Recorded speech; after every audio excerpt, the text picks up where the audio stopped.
Hello my lovely friends and welcome to the fourth episode in my Swedish Advent Calendar.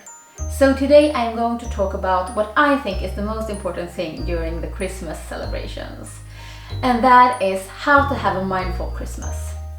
And for me that means focusing on gratitude, happiness, health and love as the center of the celebrations. And that is also why I wanted to make this episode, how to have a mindful Christmas. Because given the world we live in, it is not that easy. The first thing I think you should ask yourself is this. Are you really and truly enjoying Christmas? Or are you letting it pass you by without truly appreciating and enjoying all the magic that is Christmas? It's very easy to get lured into the next important thing to do on your Christmas to-do list. We all know it, clean this, buy that, organize it, what to wear, what to eat, what to buy. It's just a cloud of expectation, stress, perfection and consumerism.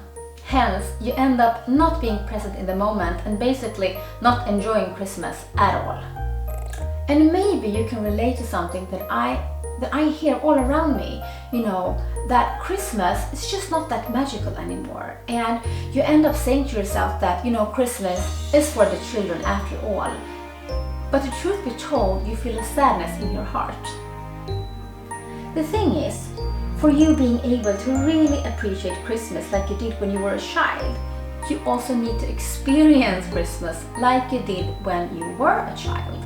Have you thought of this? It's not possible to enjoy Christmas like you did, with this childhood magic when you keep stressing out like an adult. Make sense? So, maybe to give you a little push in the right direction, I am here to share my 12 best tips of how to have a mindful Christmas. Enters my Christmas to-do list. But wait, didn't I just say that Christmas to-do list was bad and stressful? Yes, I did. But hear me out, this is not your typical Christmas to-do list. This is my green and mindful Christmas to-do list that I really encourage you to at least glance a little bit on and try to follow as many steps as you possibly can. And before I begin, I just want to say one thing. This list might seem childish, weird or just pointless, but to the contrary, this is actually actions and behaviors that will shift your focus from stress and pointless to-do lists, things that we really don't need to give it to others by kind words, action, as well as your time and attention, and also to connect to that childish part of your heart and soul. Here is my Christmas to-do list. Go out in nature. Sit down somewhere comfy and drink a cup of hot cocoa or coffee. Do nothing for at least 10 minutes. Just let your mind wander. If it goes into stress mode and thinks about all the things you should do, just bring it back by focusing on all the small details around you. What does the chocolate taste like? Is it sweet, nutty, warm? Listen, what are the sounds surrounding you right now? Be thankful for this little moment, however or whatever the rest of your day look like. Do this as often as you can during December. If there is snow, roll around in it, make snow angels, start a snowball war, throwing snowball at each other, or just make a snow lantern. Yes, even if you have grandchildren, maybe you walk with a cane, or you go to a fancy office every day making loads of money, wearing a suit all day. I am talking especially to you guys. Something happens to your heart and mind when you dare to be childish. Dare to let go of all these, I shouldn't do this because I'm this or that old. Dare to be childish and enjoy the simple pleasures in life. Help someone that needs it. It can be done larger, signing up to, support a child in need every month. It could be giving money to a specific charity like UNICEF, Red Cross or whatever you prefer. But it can also mean helping a random stranger on the street with whatever. It can be giving change to someone who needs it or, buying food for someone else that doesn't have money. It could be working as a Santa Claus for kids in need during Christmas or helping someone carrying their heavy food bags to their car. Whatever possibilities are around you to help others, grab them and hold on tight. I promise it will light up your heart and you will make the world lighter, brighter and more loving. Sit down with a friend or a loved one. No phones, no internet. Music, maybe something nice to drink or eat, and just catch up. Let that person know how much he or she means to you and plan for something exciting to do next year. Hug someone you like or love, or someone that looks like he or she needs it. And do that for at least 5 minutes. Really lean into the hug and be present in it.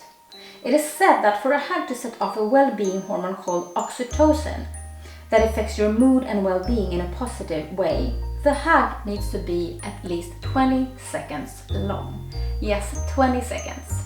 But imagine how you could affect someone if the hug lasts for 5 or 10 minutes. Yep, go out and hug people. Make a huge cup of hot chocolate with whipped cream and maybe even some marshmallows at the top. Light a candle, lay down on your back, on a sofa, or wherever you feel is comfortable. Guys, do not pick up your phone during these minutes. Just try and enjoy the music and be present in that moment. Share Christmas memories instead of Christmas gifts. A few years ago, I asked my family about their best Christmas memories, and it was a total bliss to hear everyone talk about their best Christmas. We focused on the memories that, we had when we were children, and I will never forget the stories my mom and dad told me about their best Christmas memories from their childhoods. My dad come from a large family with 8 siblings, and they didn't have a lot of money. And my mom grew up in post-war Finland with all that entails. So for me, listening to them was such a blissful moment that I will forever cherish in my heart. Hearing them and how thankful they were for what little they had, it reminded me, what this is really all about. That Christmas, taking part of their childhood memories, is a dear memory to me. There is no amount of gifts that can ever be as valuable to me as, getting to take part in their best memories. Lower your expectation and let go of perfection. And this one I have to practice a lot to master. Do a potluck Christmas dinner. Get people involved. Wear the same dress you did last year or the year before that, because I sure will. The thing is, by doing small acts of kindness towards yourself and towards others, in the long run, it will affect how you feel about yourself, your life, what's important and what's not. And I promise that your Christmas will be much more mindful than it has ever been before. So guys, that was that. My 4th episode in my Swedish Advent Calendar. I hope you like it. If you think I'm worthy of it, give me a thumb up and subscribe to my channel. With this, I want to thank you for hanging out with me today. I hope you have a super mindful Christmas, that you at least have a look at my to-do list. The link for all the steps or all the points in my to-do list are in the description below. Until I see you next time, God jul!